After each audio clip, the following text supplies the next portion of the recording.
안녕하세요. 원성도 TV를 찾아주셔서 감사합니다. 오늘은 한민족의 희망 33번째 영국 이야기 중에 엘리자베스 여왕에 대한 이야기입니다.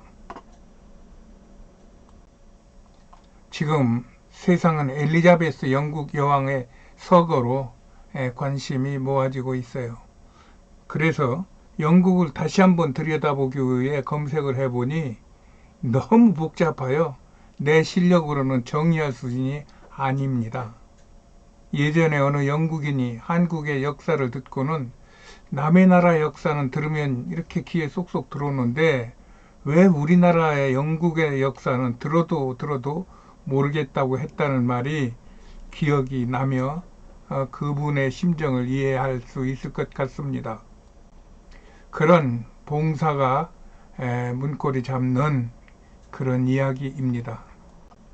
우리가 쉽게 부르는 영국이라는 그 나라는 이 브리튼 섬이라고 있는데 이 영국의 본섬이죠.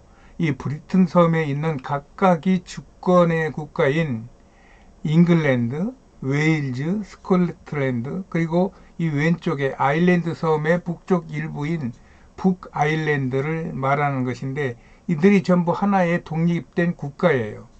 이것을 묶어서 유나이티드 킹덤, UK, 영국이라고 부르는 것입니다. 이것이 우리가 쉽게 부르는 영국이라는 그 영국입니다.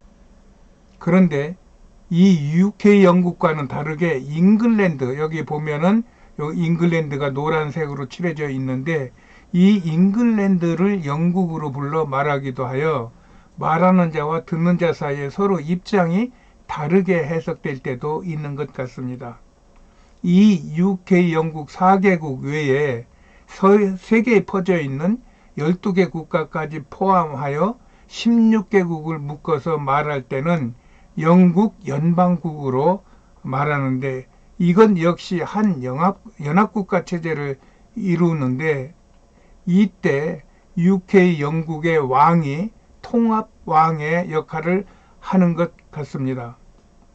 그래서 이번 엘리자베스 여왕이 스코틀랜드라는 나라에서 서거하였으나 그곳 역시 UK 영국으로 온 영연방국 16개국의 왕이 서거한 세계적인 장례가 지금 치러지고 있는 것입니다.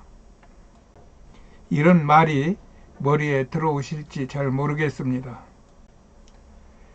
이 UK 영국의 역사는 우리나라 고인돌의 개념인 스톤헨지, 왼쪽에 보이죠? 어마어마한 돌덩어리를 세워놓고 이렇게 얹어놓은 건데 이 스톤헨지가 세워진 BC 3, 4천 년 전에 선사시대로부터 시작된다고 봅니다. 그 이후 이 지역은 로마 시대의 속주였고 그때는 브리타니아라고 이름이 불렸고 그 이후 440년 이후에 잉글랜드의 이름은 둘이나 실상은 하나인 앵글로 섹슨 왕국이 세워지는데 여기서 섹슨은 독일의 작센과 또 BC 5세기경에 만주 지역에 있던 우리나라 북쪽 만주 지역에 있던 숙신이라는 나라와 연결된다는 사람들이 있으며 실제로 독일이나 영국에서는 이에 비상한 관심을 갖고 연구하고 있는 것 같아요. 그 후 800년대에는 바이킹의 왕국에게 또 1066년에는 노르만에게 공격을 당하며 이런저런 혼란을 겪던 시기가 영국의 제1시기인 것 같습니다.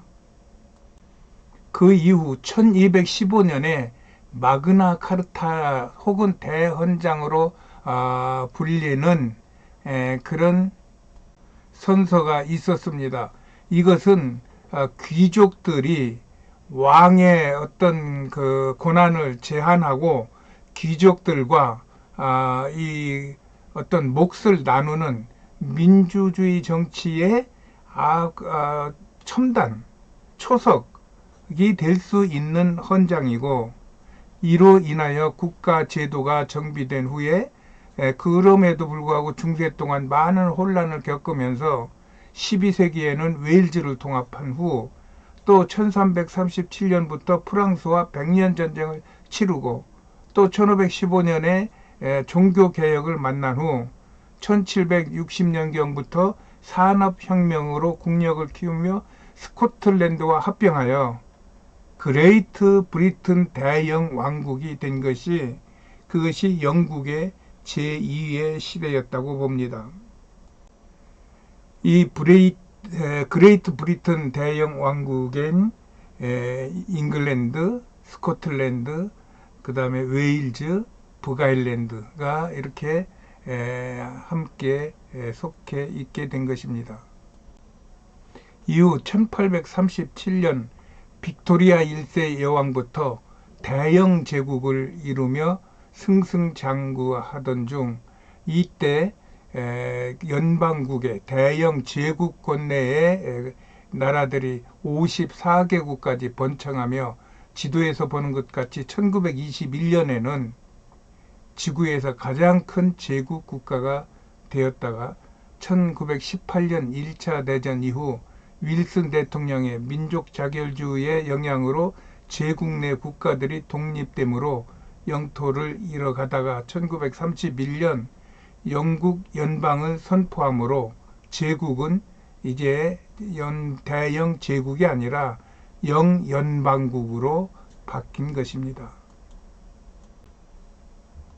그 후 2차 대전으로 미국이 실세가 되어 세계 대강국이 된 이후 1952년에 제2 엘리자베스 여왕이 즉위하여 현대사의 수많은 경랑 속에서 대영 제국의 역사와 오늘날까지 상존하는 16개 영연방 국가들의 왕이 되어 국제 정세의 핵심 인물이 되어 세계 현대사에 깊숙이 관여하게 된 것입니다.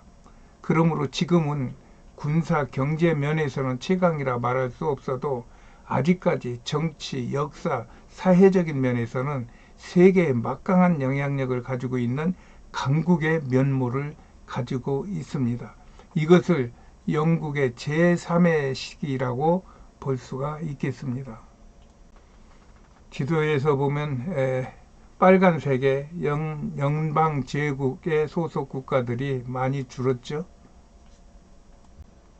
지금은 16연방국들이 서로 하나가 되어 영연방을 이루고 있습니다. 그 엘리자베스 2세가 70년에 집권을 마치고 운명하고 나하고 나이가 동갑인 70 중반의 노인이 된 그의 아들 찰스 3세에게 왕위가 위임된 것입니다. 이후 아마 영연방과 세계적인 많은 일들이 벌어지며 영국 내에 지각 변동이 있을 것이 예상됩니다. 그럼에도 그 태풍 속의 잔디처럼 엄동설한 속의 인동초나 에델바이스처럼 영국의 생명은 길 것입니다. 그 중심에 해양 도시 런던이 있습니다. 그리고 우리나라 서울도 런던과 같은 해양 도시로 만들고 싶어 하고 있는 것 같은데 그것은 세계 위상을 높이기 위한 좋은 국가 정책 같습니다. 그리스도인들은 하늘나라를 동경하는 사람들입니다. 구약도 신약도 그것을 말해주고 있어요. 하늘의 하나님의 나라와 가장 닮은 이 세상의 조직은 교회입니다. 그러나 세상은 이 교회를 다스리려 합니다. 그것이 바로 국가예요. 대한민국은 하나님이 세우시고 관리하는 나라임이 분명합니다. 그럼에도 국민 중에 많은 사람들은 이것을 인정하지 않으려 하고 국가가 교회를 다스리려 하고 있습니다. 지금 우리나라는 이로 인한 심한 갈등과 반목이 있어요. 그러나 그리스도인들의 근본은 믿지 않는 영혼들을 불쌍히 여긴 예수 그리스도의 사랑의 삶을 닮아 살아야 한다는 것입니다. 그러면 하나님이 택한 백성들이 세상을 정복하고 다스리게 해주신다는 것이 성경의 가르침이고 인류 역사의 교훈입니다. 이렇게 그리스도인의 삶은 성경의 정복과 다스림의 가르침이 예수 그리스도의 사랑의 삶인 것을 알고 본받는 것입니다. 이는 우리나라의 건국정신인 홍익인간이라는 그 개념의 정신과 같습니다. 우리나라의 유일한 홍익이라는 이름을 붙인 대학교가 홍익대학교인데 그 홍익대학교에서 이 홍익인간이라고 하는 이 말을 라틴어로 써보니까 프로 호미눔 베네피시오, 즉 인류를 위하여, 인류의 이익을 위하여 라는 말로 이렇게 풀었는데 잘 푸는 것 같아요. 우리가 이렇게 예수 그리스도의 사랑과 우리의 건국 정신인 홍익인간이라는 이 가르침을 명령으로 받고 순종하여 국정을 수행하고 그리스도인들이 살아간다면 우리는 대영 제국과 영연방을 능가하는 세계의 초인류 지도국가로 세울 수도 있을 것입니다. 이것이 제가 가지고 있는 국가관입니다. 그런 희망을 갖고 나라에 애국하고 충성해야 할 것입니다. 대한민국을 사랑합니다. 세계적인 관심을 받고 있는 영연방의 엘리자베스 여왕의 서거에 즈음하여 제가 한번 생각해 본 것입니다. 오늘은 여기까지 하겠습니다. 안녕히 계세요.